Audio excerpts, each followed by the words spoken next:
بسم الله الرحمن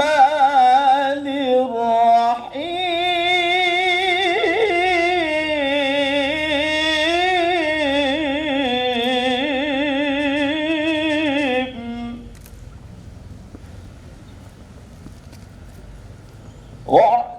واعتصموا بحبل الله جميعا ولا تفرقوا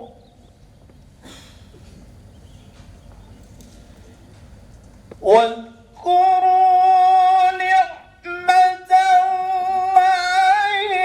عليكم إذ كنتم أعداء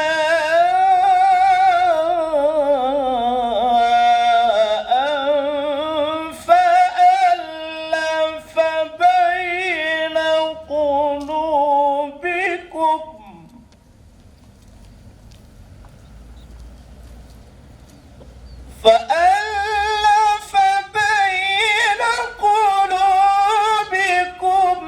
فأصبحتم بنعمته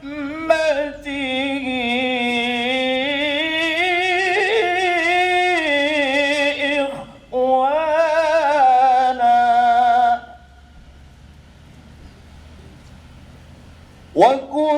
وكنتم على شفا حفرة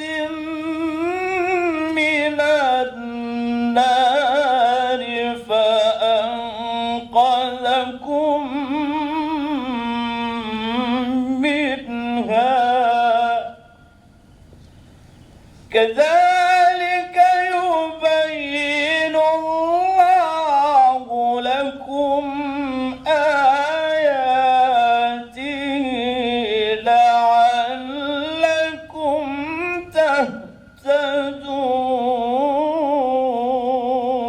تهتدون.